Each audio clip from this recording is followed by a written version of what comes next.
And we are back. So, Sheena, one thing we didn't talk about is our jingle last week. Right. So we do have a jingle put together. So And excited. it does sound, I know, and it's like creepy yet cool. So I've recorded it. It just needs to be kind of computerized and edited a little bit. So hoping, I don't really know how long that takes because I'm not the music producer in this, but however, hopefully, by next month or so, we should have our little interlude and get people in the mood when they're listening. So Yes, but it's coming. It is on the way.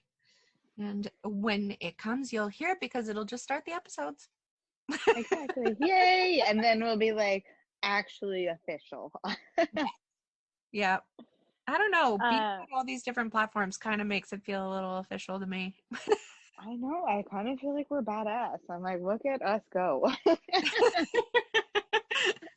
Ah, I think you mentioned that you might have an update or two or something cool. So I'll let you take the floor before I tell the survival story. yes. I don't know about you, but I am on all the streaming sites now because we don't have cable. We just do streaming only because it's easier and cheaper. Um, but in the process, it means I have Amazon Prime, and I am eating up all the true crime stuff all day long. Have you gone on Prime and just typed in true crime? I haven't typed it in, but that's where I got today's story. So there is so much on there. It's insane, like page upon page upon page of true crime stuff, and it's crazy. And I have only started watching a couple things, but one of the things I was watching today, which was really good, was The Devil You Know. Have you ever watched that? No, it sounds spooky. I think it is. Anyways, this show, it actually interviews people. So the very first episode is Gary Ridgway's wife. Oh, what? Yes. And I Oh my think her God. daughter. Yeah, her daughter. Yeah, you need to look it up. So I'm going to pre-apologize to my employers and say I'm sorry. I will not I will not be getting any work done. I'm going to be following Crystal's advice and and watching everything on Prime. It is so good. So there's a couple episodes that I was like, about, but they were still fantastic. So you need to go and watch it. And there's a bunch of seasons, I think. I'm only on season one, but I can't watch it at nighttime because of the kids anyway. So I've been watching it while on vacation this week, and it's great. Ooh, perfect. Well, now I have something else to add to my list. My Uh-huh. ever-growing list of disturbing things I need to watch. The other thing that I wanted to talk about, the one that was the bigger thing that I held off, is did you know that Casey Anthony is going to visit Scott Peterson to show her support? I did not know that. Yeah. So I was on one of the sites that we follow, and I saw someone comment it, and I looked it up, and yep, she plans on showing her support to fellow wrongfully convicted Scott Peterson. Wow. Oh, good for her. You being real? Am I being real? You think Casey Anthony is innocent? Hold on. Hold on a second. Yeah, no. Okay, so she's going to. Oh, right, Casey Anthony. I remember this story now. Yeah, no, screw No. her. She is not innocent. No. Neither is Scott Peterson. Come on. Wow. But she's going and to support. Yep. Wow. And you saw that on one of our sites? Oh Yeah, my and then I God. looked it up online, and it's true. She plans on throwing her support behind Scott Peterson. So here's my thing with it, though, and this is why I bring it up, is because, yes, I strongly believe that she is not innocent. And I strongly believe that Scott Peterson is not innocent. Not innocent. Yeah. But I know there are people that do believe that they are innocent. But having someone else who there's such a question mark around whether they did it or didn't, having them show up to show their support for you, I don't know if it helps. I Like, know. It almost makes it. Yeah. it's worse. for me, I look at it and go, oh, look, it's a murderer supporting a murderer. Like, murderers unite. Right? So yeah, so that was new and noteworthy, but I think it's Oh. just a big cluster, you know. Yeah, well, and I just took a second to look it up here. It's like saying like a love triangle and all these other things. So, Oh, it's so awful. anyways, I want to follow that a little bit. Oh, I will be. I will Yeah, well, definitely. you keep me updated. That was all I had for updates, though. Okay, damn. All right. So, speaking of Prime and everything like this, fortunately, I watched this documentary quite some time ago. So, I did rewatch it and I did some other research in order to put today's story together. So, this is pretty gruesome. If anyone is interested in watching this documentary after I chat about it, it's called Alison and it's on Prime. So, without further ado, this is the against all odds story of Alison Baba. Alison was a 27-year-old woman living in Port Elizabeth, South Africa. She was full of life and ambition. She had spent the previous 4 years traveling around the world and enjoying what life has to offer. When she came back to South Africa, she was working as an insurance broker. And when she wasn't working, she was sort of enjoying time with her friends. Keep in mind, this is South Africa, so when I say this, it's not a mistake. On this beautiful December summer day in 1994, Allison and her friends spend the day at the beach, soaking up the sun, sharing laughs, etc. When they're done at the beach, they all agree that they're going to head to Allison's place, order pizza, and play some games.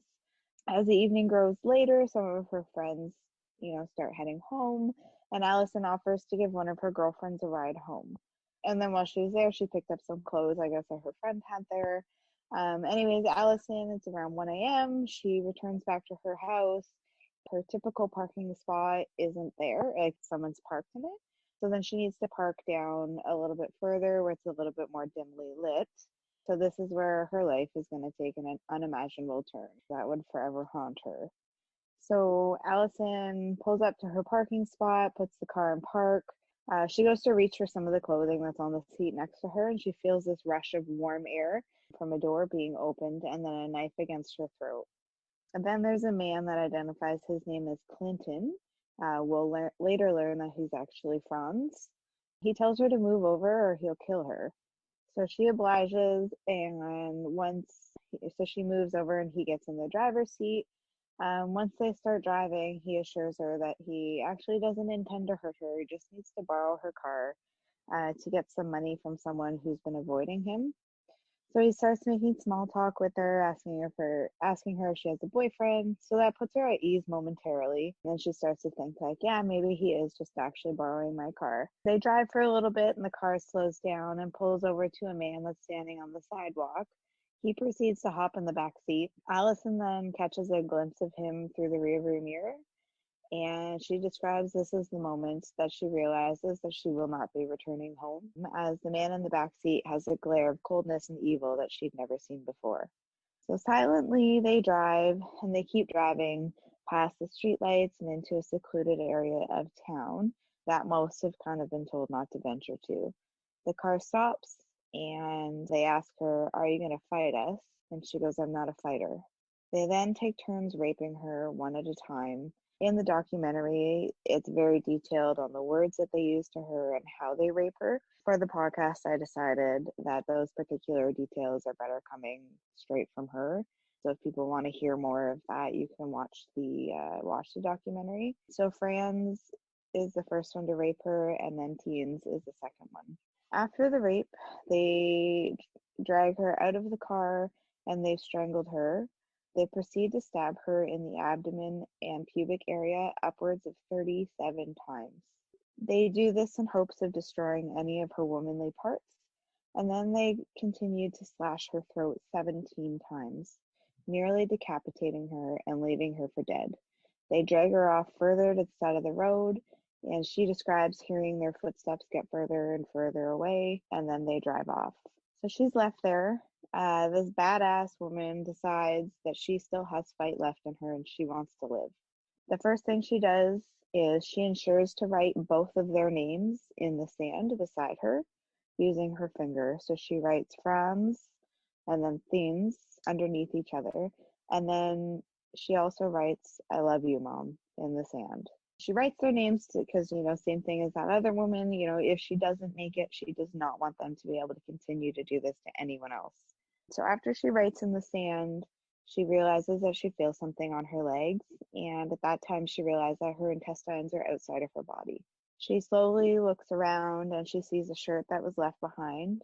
She's able to reach and pull the shirt close to her, and she uses that to tie around her midriff and hold her intestines back inside. After that, she's able to find more strength and is able to get up on her feet. She holds one hand on her throat, which almost her whole hand is inside of her wound, and then she realizes that her head has been severed to the point that it's resting between her shoulder blades. She uses her other hand to pull her head up, and she slowly walks herself up the hill to the road that's nearby, and she collapses in the middle of the road. In the documentary, she describes, by that point, she's like, what's the worst thing that's going to happen is someone's going to run over me. Like, at least I've made it this far. So she describes laying in the middle of the road, and the first car that comes, they slow down a little bit, and then they speed off. Eventually, a second car comes, and it does stop. It's a few friends that are on vacation, and the first male that gets out of the car is actually studying to be a vet. So he runs up to Allison and notices that she's, naked and bleeding. So he takes his shirt off and wraps it around her. And one of the other friends in the car miraculously has a cell phone. Because if you think this is 1994, so not really a lot of people had cell phones back then. The other friend, well, he calls for the ambulance, and they know that the hospital is only a 15-minute drive away. However, it takes the ambulance almost 1 hour to get there. Once the ambulance is there, they get her in the back, and they seem to be driving very slowly. And the gentleman that was helping to save her describes it almost as if they really didn't think that there was a point in hurrying because they assumed that she was just as good as dead. So they drive slowly, and they finally get to the hospital, and she's taken into surgery. Think of everything that's just happened. And Allison actually describes that this whole ordeal between being abducted and being at the hospital is 90 minutes. That's Wow. all it took. Yeah, 90 minutes. During the documentary, there's a physician, the first one that kind of is helping Allison, and he's sort of tearing up in the documentary. He describes the horrific nature of her wounds. She's been sliced ear to ear. She's completely disemboweled. Her injuries still haunt all the doctors that were involved in her care. Miraculously, though, somehow all of those stab wounds miss her lungs, her heart, and any of her internal organs. Now, after her first year surgery, she seems to be on the road to recovery. Police then start investigating, and the first thing that they do is they come in, they meet with her, and they're showing her a book that contains photos of known criminals in the area. So she's able to point to Tins and Franz, and she writes her name beside both of their photos, stating that these are the two gentlemen that have done this to me. You would think that that would be enough to indict them. However, the police now say that they want her to verbalize their names. So, What? yeah. So she's been slit ear to ear and has tubes down her throat in order to breathe. And the police are like, you know what? We would like to hear her say it. The doctor is absolutely horrified. Like, how can you even ask this? He goes in to Allison and he explains what's being asked of her, and she writes down, remove the tubes and I want to name them. And the doctor's worried, like they've done a lot of work to reconstruct everything, and he's worried if he pulls the tubes out and this may set them back. But Allison says that no, she wants to be able to name them. She names them, and they get arrested the next day. And Allison, for months has to keep going into different police officers' offices, and they need to take more photos of her. She describes that they have to pull pubic hairs right in the office. They're not doing it anywhere private. This is just all happening at the police station. But she's determined, and she goes in without a fight every time to make sure that these monsters are never able to harm anyone else again.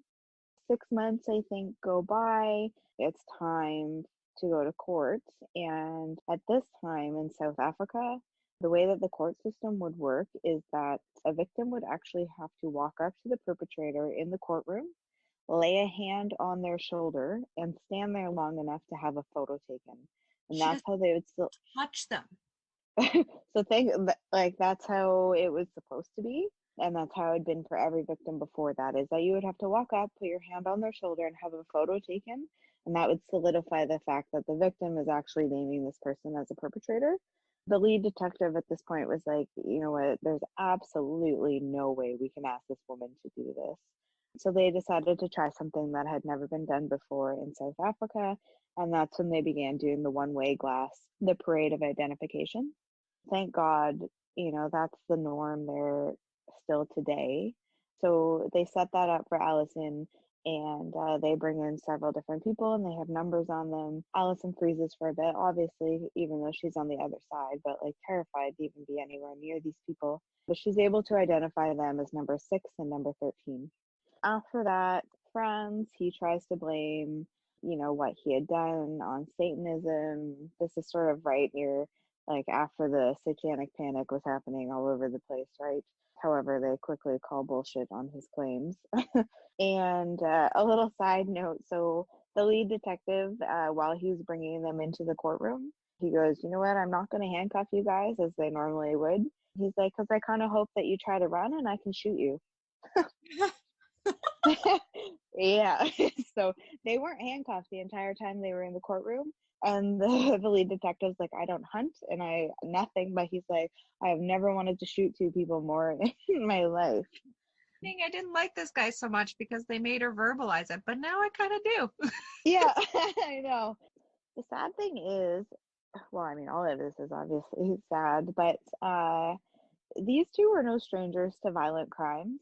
Before they raped and attempted to murder Alison in February of '94, Franz surprised a 19-year-old student who was sitting in her car. At that point, he had a gun, told her to move over, drove her to a secluded area, raped her, and then when he was done, he brought her to a cafe, bought her some food and a rose, and then drove her to another location where he raped her again. He then dropped her off and said that if she ever said anything, he would kill her. She did come out and say that he had raped her, but before that could happen, Franz and Toynes, they both had raped a 21-year-old woman who was 3 months pregnant, also threatened to kill her. So they were both, after these 2 charges, they were both released on their overcognizance. Less than 3 weeks later is when they did this to Alison. And at that point, that's where they decided that they would have to kill their victim because the other 2 didn't listen. The judge, having this in mind of the 2 previous attacks, they slapped Franz with 3 life sentences and Toynes with 1 plus 25 years. The judge also tried to note in their files that they should forever remain in prison. In 2004, new legislation was passed that anyone who had served 13 years would be eligible for parole. However, there's no information to support that either one of them have been released.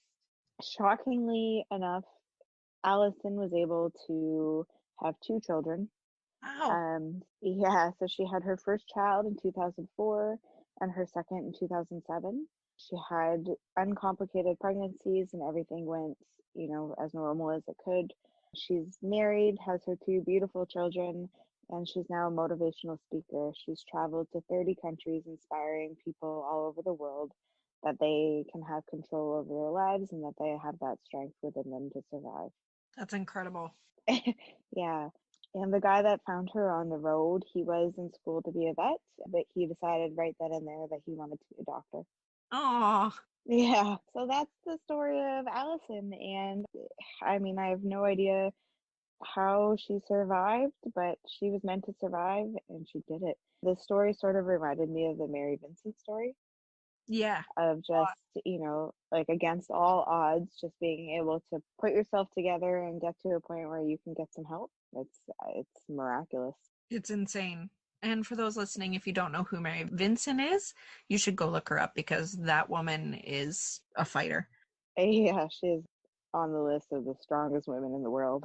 Absolutely. So, And this one is too. Like, she literally yeah. carried her organs.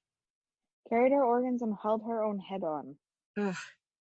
Like, it's absolutely insane, but such an incredible survival story. And in the documentary, she kind of mentions feeling like she was like left her body, but then a moment of she could kind of like an out of body experience almost. And she was like, no, I still have stuff to live for. And she like came back to her body, and she was like, I'm gonna fight and I'm gonna live. That's incredible. Yeah, that is the story of Alison Bava. That is a great, well, it's not a great story, but that is quite the story. Yeah. Even though you just told it, I'm definitely going to watch that. Yeah, I definitely recommend watching the documentary. It's a shorter one. I think it's only an hour, so it's not too long, but just to see the strength that this woman still has and how empowering she is, it's pretty incredible. And I think like just to think that there's people out there that can do such terrible things to another human being, but it's amazing that women like her and Kate are strong enough to get out and ensure that these people never have a chance to do this to someone else. So Yeah, I'd like to hope I'd be that strong, but I I don't know. I don't know if I could do what they did, but I can take what I learned from them and hope that I'm never in a situation where I have to use it. exactly. Ugh. Oh, there we go. Yeah. So at least at the end on a good note, I suppose. So round of applause for them. Yes. Well done. I definitely think this is a topic that I would do again. Yeah, I think I agree. I think that that's a great topic. And thinking of that, we don't have a topic for next time yet. We don't. I was thinking that too, and then I didn't want to say it because I'm like, if I say it, I have to come up with an idea. Oh,